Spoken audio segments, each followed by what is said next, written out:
in which you help a peer or friend come closer to understanding and accepting the nature of his or her relationship with drugs. You can review the following web pages to review the university and legal consequences associated with the UT student who has been found to have legally used, possessed, or distributed drugs. You can go online and search the UT disciplinary rules, Texas state law, or the federal law websites. All right, alcohol use and abuse. The objectives of this section on alcohol use and abuse include reviewing the common problems associated with alcohol use and abuse and the best ways to avoid the related hazards. Additionally, the section will briefly outline the legal and civil risks involved with alcohol services, along with efforts our organization can take to effectively manage legal and civil risks. Okay, alcohol overdose. Alcohol overdose is potentially a critical medical situation if you find someone passed out but you cannot wake them or they are semi-conscious and incoherent. There may be a medical emergency if an individual is found vomiting without awakening, has shallow, irregular breaths, cold, clammy, pale, or bluish skin, or if they experience seizures, convulsions, or rigid spasms. The first thing you should do is call 911 for emergency help. Oftentimes, the 911 operator will ask you a series of questions to help guide you to best help a friend or a fellow student in need. When help arrives, the best qualified professionals can assess whether further medical attention is needed. Next thing you do is you put the person in the Bacchus maneuver. See the handout. It is very important that you stay with the person to ensure nothing further happens to them. All right, university policy. It clearly prohibits underage drinking, driving while intoxicated, public intoxication, and other misconduct consistent with state laws and statutes. Less commonly known is the individual students and student organizations can be subject to disciplinary action, whether the conduct takes place on or off campus, or whether civil or criminal penalties are also imposed. Under the state law and university policies, ignorance of the policy does not protect you or your organization, our organization, from disciplinary action. You can review the university policies by going to the website at the bottom of the slide. The university recognizes that the fear of potential disciplinary action might create a barrier to or inhibit students from seeking emergency medical assistance for themselves or others when alcohol overdose is suspected. So under the Alcohol Medical Emergency Call for Help, or AMEC program, students who have sought emergency medical assistance for themselves or others will not face formal,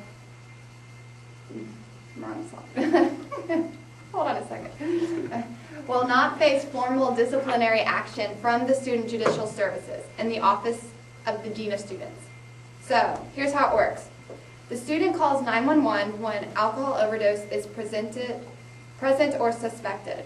Involved students will be referred to the Student Judicial Services for evaluation for inclusion in the AMEC program. Students eligible for the AMEC program will still be required to participate in the educational component and may be referred for an individual consultation. However, they will not face any formal disciplinary action. Students in the AMEC program who decline or fail to attend the educational component or fail to comply with the counselor's recommendations will become subject to formal disciplinary action. There are limitations to this program, and inclusion in the program is not automatic. So call the Student Judicial Services for more information. For the most part, you're probably familiar with the state laws prohibiting underage drinking, public intoxication, or driving while under the influence, and possession of an illegal drug, among many others. Nonetheless, underage and impaired driving, as well as other misbehavior related to heavy drinking, such as public intoxication, sexual and physical assault, continue to be the most frequent kinds of violations on college campuses across the country, including UT. Impaired driving is particularly problematic because of the potential for harm to others and death. Although over 70% of UT students reported using a designated driver after partying, there continues to be tolerant attitudes permissive of drinking and driving. Another common issue found among students is picking the wrong person to be designated driver. Finally, under unfamiliar issue in the legal system is affirmative link. It is a misperception that the police need a smoking gun or to see you with alcohol in your hand for them to cite you for a violation. However, state law allows an officer to cite a minor for possession and other violations if the alcohol spilled on the ground long before the officer climbed out of the patrol car. The officer simply must prove an affirmative link between the minor and the alcohol. So protect yourself. Here is a list of recommended ways we can reduce our risk of alcohol becoming a problem for our organization. First, if we have alcohol present at an event, the university recommends that we have a third-party vendor. Another very effective tool is checking the IDs of all members and guests to prevent service of alcohol to minors. In addition, avoiding the use of common or self-serve containers. Hiring a bartender who makes drinks or bottles of beer helps to control and track the volume and concentration of alcohol in drinks served. Another common sense approach is having real food and non-alcoholic beverages available. Calling the UT Police Department or Austin Police Department are always options for help if something gets out of control, like a fight or injury or someone has an alcohol overdose. So planning ahead to have a variety of safe rides home is an added benefit. Letting friends and guests walk home can be a hazard although a person is not drinking and driving and lead to arrest for public intoxication. So use taxis, take the e-bus, or use a designated driver. All right, so Ashley, you got this one? No, this is still me, just kidding. Okay, reducing the risk of sexual assault. The following section will discuss the issue of sexual assault. Sexual assault is an umbrella legal term that describes a variety of sexual violations, including but not limited to rape, attempted rape, and sexual abuse. These violations can happen between any two individuals, regardless of their gender, identity, race, ethnicity, sexual orientation, socioeconomic status, ability, and/or religious identity. Sexual assault is never about love or attraction. It is instead about control and domination. So this is best done by first establishing a working definition of sexual assault. A sexual assault occurs when a sexual act is directed against another person, when that person has not consented, is incapable of consenting, or when the act is forced. You may notice in this definition that includes a lot about consent. What do we mean when we talk about consent? Synonyms for consent include agreement and permission. So in the context of sexuality, when someone gives consent to a particular sexual act, they are giving their agreement and/or permission for that act to occur. Consent is an active term, meaning that it involves the actual saying of yes and not just the absence of no. So in order for consent to be present, the person giving consent has to truly feel that they have a choice in the matter, that they can say yes or no freely without negative consequence.